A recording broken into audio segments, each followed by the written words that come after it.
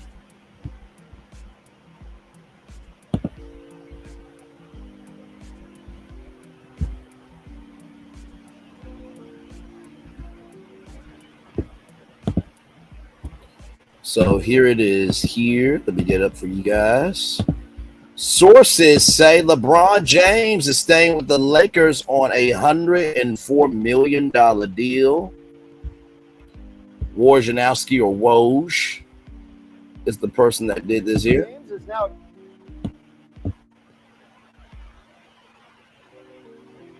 Woj reporting LeBron James has now agreed to a 2-year, $104 million max deal with the Lakers. Deal includes a no trade clause. Gentlemen, Tim, let's start with you. What do we make of this? I mean, this is a big deal for the Lakers on a couple of fronts. Obviously, LeBron James is always going to come back there. Bobby can speak to this better than me. But by signing this full max deal, LeBron James takes off the board a lot of flexibility for the Lakers in terms of adding to this roster. I think more or less the Lakers are going to be who they are. This is, I think, an admission, but this is what the Lakers really didn't have much else to do in this marketplace, and they're a team that's going to probably be in the play-in. Bobby, your reaction? Yeah, I'm not surprised at all. I mean, listen, if Klay Thompson wasn't available and certainly James Harden wasn't available, who was the player that he was going to take a $25 million discount for? And there was no player out there. I think it's interesting that it's a 2-year deal. There's a player option in the last year, so we can be talking again a year from now, him becoming a free agent. There's a no trade clause in there, which he joins Bradley Beal as the only player in the NBA that have a no trade clause. Second time in his career he's had one. He had one also in Cleveland. Now, financially, we talked about it earlier, $190 million in salary. They are right at the dreaded second apron. It will limit them as far as what they can do as far as adding players, whether it be free agency. I think we can probably rule DeMar DeRozan out of the equation. But what their roster is right now is probably what their roster is going to be when we see them on opening day late in October. All right. So there it is there. Thank you guys so much there. So the deal brings James back for his 22nd season, essentially becoming a 1+1 deal that allows him to reassess his Lakers and NBA future next summer. The maximum deal of $104 million would put the Lakers about $1 million over the league's new punitive salary second apron, and would severely limit the team's roster flexibility. James' agent, Rich Paul, the CEO of Clutch Sports, who is also getting married to Adele, congratulations to those two lovebirds there, is planning to discuss with Lakers general manager Rob Pelinka the possibility of taking $1 million or so below the maximum to keep Los Angeles under the $188.9 million second apron. Whew, Lord. The Lakers also reached an agreement Wednesday to sign Bronny James Jr. as the 55th selection in this year's league's draft to his rookie contract. A league source told ESPN's Dave Beechin he agreed to a 4-year, $7.9 million deal with a team option on the 4th year. So a 4-year, let's see here. So a 4-year, $7.9 million deal. Okay. And this just came out 35 minutes ago here. So this is why you don't leave. Okay, this is why you don't leave. Okay, this is why you don't get off the air, because you never know what's going to happen when you get out on tour.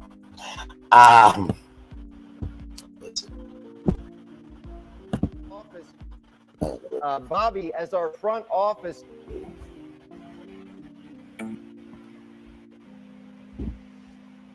While that is going there, Bronny James agreed to a 4-year, $7.9 million contract with the Lakers on Wednesday, a league source told ESPN, reaching the deal the same day James agreed to extension with the team, ensuring the first father-son duo in NBA history will play for purple and gold next season. Bronny James' rookie deal begins at $1,157,143 in 2024-2025 and progresses to $1,955,377 the following year, $2,296,271 in 2026-2027, and then $2,486,955 for team option in 2027-2028. Sources told ESPN. So altogether, that equals $7.9 million.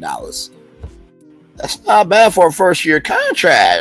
And of course, you know, being Bronny James Jr. has a lot to do with it. Nothing wrong with that. Wrong with some black nepotism. White people get to do it all the time. I said it. Yes.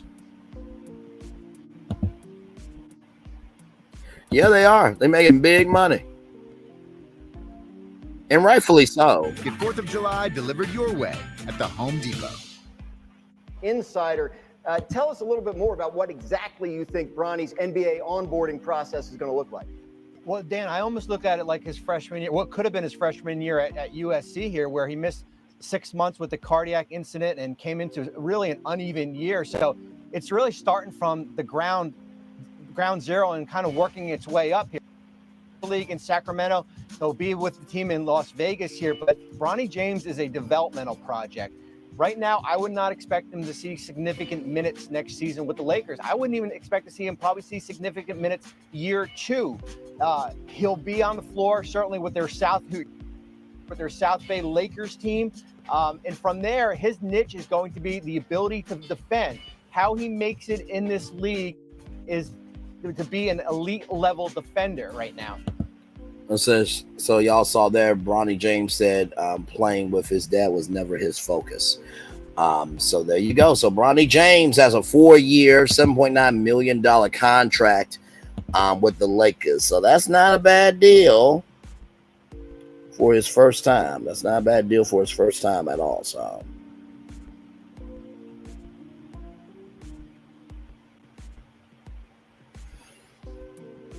And like I said, I'm just happy to be happy. Like, come on, man. Like, really? Everyone's saying Bronny James ain't this, Bronny James ain't that. Go do what Bronny James and LeBron James did, but since you can't, shut your ass up talking. Good damn. Just because you weren't loved enough by your damn parents, just because God didn't bless you enough to have a gift, and just because you don't have no work ethic, don't mean you get to rag on people who do. Good damn. I have a problem with our people getting that money, not making a huge impact like we definitely should or can't afford to do, besides coming back to give away turkeys and hams on holiday. You ain't never lied, though. You ain't never lied. You know, one thing I would do is I would team up with Honey Baked Ham, and I would say, hey, y'all, tell me somebody who doesn't have a home. And I want you, and if you select it, we're going to tell all of your friends and family to meet us at this home. And you come to the home, and we're having Thanksgiving dinner, courtesy of Honey Baked Ham, and, you know, of course, you know, Popeye's Chicken. You know, we'll have good sponsors. And the cameras will be on us. And, you know, I'm like, you know what? We should walk around this great home. We really should. You see that pool? Y'all go ahead and get in the pool. Go ahead and get in the pool. Don't worry about it. It's all good. Get in the pool. You know, this is a full fridge of food here. You know, yeah, this is nice. Let's go upstairs here. Do you like the home? This is a nice home, but we're only here for Thanksgiving. No, I'm only here for your Thanksgiving. This is your new home. Oh my God! Yes, yeah, I know. We had to lie to you that you were having Thanksgiving dinner with me and a couple of your favorite celebrities, but yes, this is your home. So we brought you here to have Thanksgiving dinner at a home that is paid off in full, and this is your home. So me and these good people have to leave because this is your home. So no, y'all don't gotta leave. Y'all can stay. Like, that's the way I want to give back. You know, I want to do big, unexpected surprises for good everyday people. Like, can you imagine that? Like, just imagine, for example, let's just say one of your favorite celebrities was like Beyonce, right? Or was like Megan Thee Stallion or Denzel Washington, right? Imagine Denzel Washington and Paula and me coming to this brand new home that we found for your wife, for your husband, your kids, or your husband, kids, and kids. And we're all eating dinner courtesy of honey baked ham and Popeye's chicken. And we're just all talking. And then, you know, me, Paulette Washington, and Denzel Washington are getting up and showcasing a tour of this great home. You're wondering, well, why are they showing me a tour of this home? Like, this ain't my home. What the hell? This just a location where we came to have dinner. And then Denzel's like, you know what? I gotta tell you something. Braylon Lee is a good man. I can guarantee it. You know what else I guarantee? I guarantee this is your new home. Can you imagine Denzel Washington having been over your new house for Thanksgiving? Not only eating the food, not only conversating with your family, but just told you that you have a brand new home. Like, how powerful would that be for a Thanksgiving? My Lord. Like my mama said, money and resources don't change you. It just amplifies what's already in you. That's it. That's it. Nothing more, nothing less. And I hope to be able to do that. You know, that would be really cool to do that every Thanksgiving. Just find somebody who may be homeless, or somebody who they have a home and it may not be all the way where it should be, but they deserve a home. And if I can do that every Thanksgiving and bring their favorite celebrity to the home, I would not mind doing it. That would be such a cool dream come true.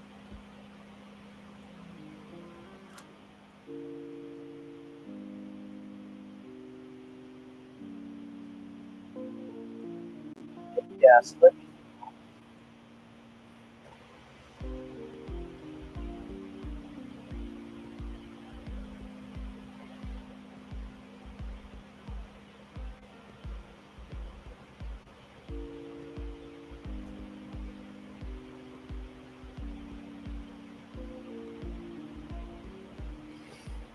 Oh, man.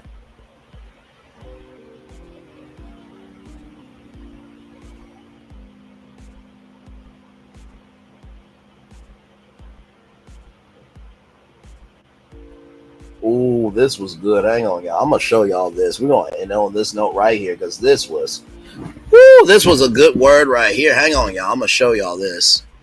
Let's see here. Concrete Rose, is sad to see this. Our people get used for sports, movies, music, and they can't make a huge impact in our communities. I got a problem with that. Just sad. It's very sad, Dar Israel. We have a ex-NFL player, Wardrick Dunn. He gives homes away every year. He's not even in the league anymore. You know, a lot of times what people really want to do usually comes out when they have the time, when they have the free time to do it. And yeah, so let's see here.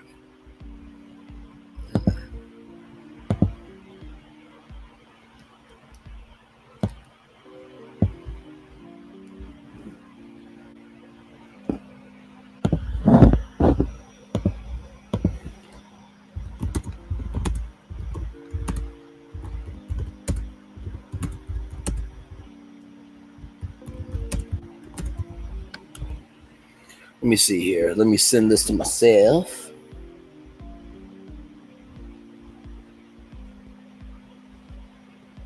And I hope that this message right here, after everything that has happened, I hope that this gives y'all some solace. Not just about family, not just about friends, but about whatever you want to achieve in life. I'm going to end it on this note right here. I literally just saw this on Facebook. I can't cry about having a lot on my plate when my goal was to eat. I can't cry about having a lot on my plate when when my goal was to eat. I can cry about having a lot on my plate when my goal was to eat. So with that being said, y'all, I love you. I value. I appreciate you all. I hope you guys enjoyed the show today. It was a good show. Commercial break and fireworks are coming your way. I will see you all back here tonight at 6 p.m. Eastern for this show right here. The Paramount Sale Conversation Town Hall. I'll have all the intel for you about Paramount. I cannot wait to talk to y'all because there's a lot of intel that y'all don't know. Ooh, Lord, we got a lot to talk about. One love, much love, all love. Feel the love, and I'll send it right back to you. Have a great day, everybody. See you back here tonight at 6 p.m. Eastern. Bye, everybody.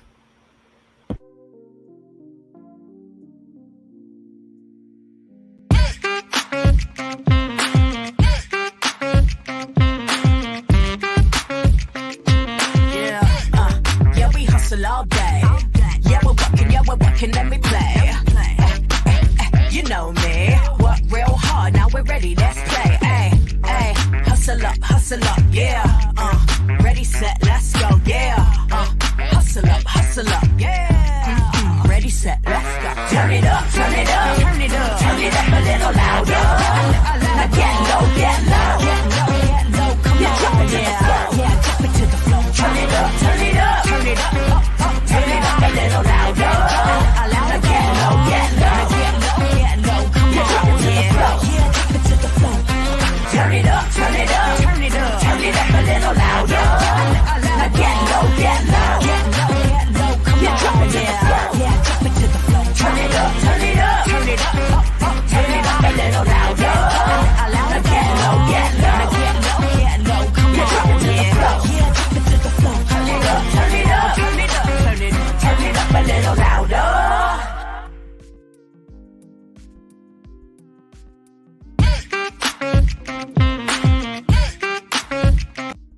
For Ramirez?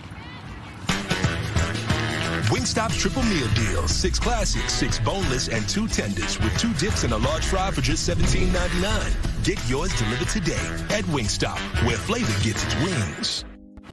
Are we really doing this? Doing what? Getting back together. And here we are. Did you miss us?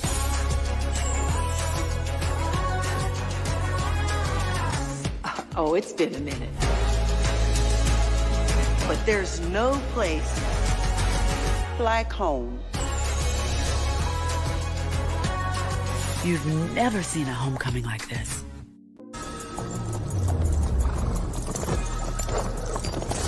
Welcome to the Paris Olympics.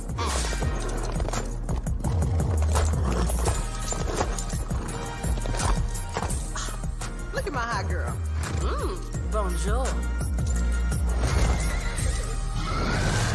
And that is the Olympics hot girl style. So it's a winged, fire-breathing, talking horse. Duh. Okay. That is the Olympics. Olympics? Olympics. What are they not getting about this? Right? Welcome to Copeland's. Copeland's is not just some fancy place for your big night out. In fact, there's no occasion too big, or if you like, too small. Copeland's. There's always something good.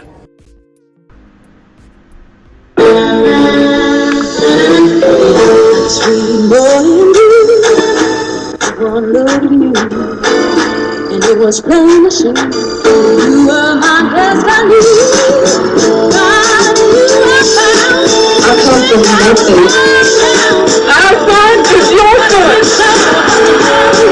Welcome to the celebration.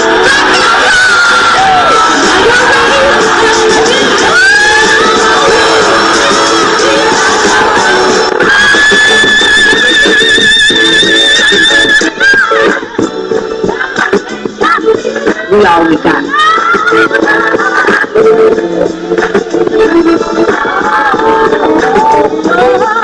I'll see that.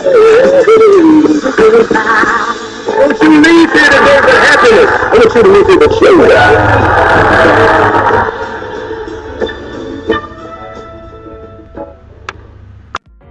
Things have been a little quiet around here. We've missed the fun. We've missed the excitement. We've missed the entertainment. We've missed the nightlife. But most of all, we've missed you. We're getting ready. Caesar's Rewards. We can't wait to welcome you back. I finally did it. Popeye's new chicken sandwich. I've been trying to make the perfect chicken sandwich forever. How does that make you feel? You know me. It had to be just right. Finding a bun as good as my chicken was not easy. I mean, I did it, obviously. I think we've made a lot of progress here. I feel great. Good talk. I'm proud of you. My new chicken sandwich is buttermilk battered and served on toasted brioche. Try it in spicy or classic. Love that chicken from Popeyes. This is for all you multi-talented, multitasking, multi-everything people out there. Take it away. Find your glory, write your story, fearless feet will carry you. Time you own it, take your moment, be a fire burning through. Hustling from night until morning, grinding it out, it won't be long. Feel your power, it's your hour, you inspire, you are strong. Enjoy your Zola. No applause? You're all fired.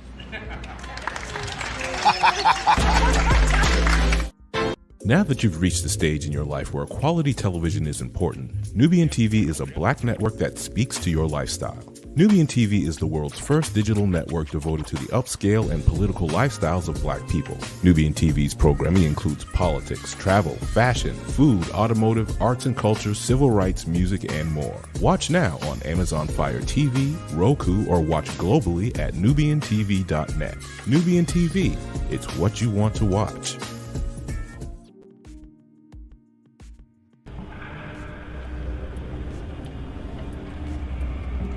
I got a question for you. What does this city know about luxury? Huh? What does a town that's been to hell and back know about the finer things in life? Well, I'll tell you. More than most. You see, it's the hottest fires that make the hardest steel. Add hard work and conviction, and the know-how that runs generations deep in every last one of us. That's who we are. That's our story. Now, it's probably not the one you've been reading in papers, the one being written by folks who've never even been here and don't know what we're capable of. Because when it comes to luxury, it's as much about where it's from as who it's for. Now, we're from America, but this isn't New York City, or the Windy City, or Sin City, and we're certainly no one's Emerald City.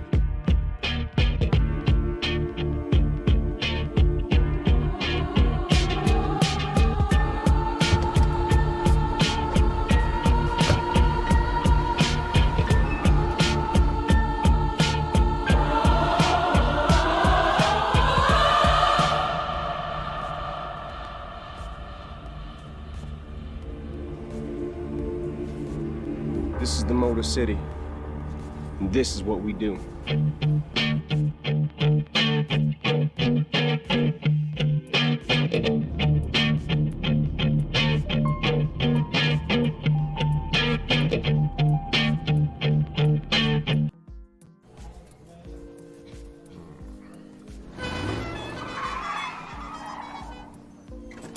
Come with me if you want to live a more delicious life.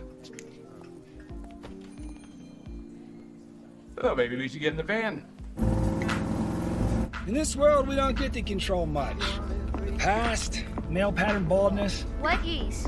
Got one right now. The urge to puff that bubble wrap. But there is one thing we do get to choose every single day: what we eat.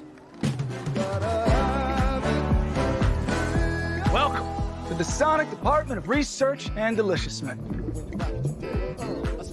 We have everything you want, didn't know you wanted, and some things you didn't know were possible. Because we believe if you're not having fun, you're not living free. So come on, let's live a little. Hey, good morning, America.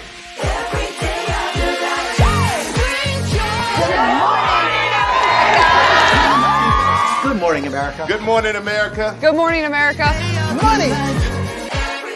Are you ready? They are ready. Covering the biggest events in the country right now. There's a lot going on here. It's always a good time. That's what the show's about. That's good. Really good. Very good. Coming in hot, Jimmy, coming in hot. It's far from elementary. Good morning, America. I'm not going to try to strut like Michael or anything. I have known George a long, long time. Have you ever gotten him to dance? Look at that face. You don't just see it, you feel it. I'm in. I'm in. I'm in. I'm in too. I'll be here. I am here and so happy. I'm in. I'm in too. I'm in. That tells you something when Snoop Dogg's in. Michael, George, Lara, Ginger. Caesar. Just look at him. Politician. General. Author. Ruler. Man.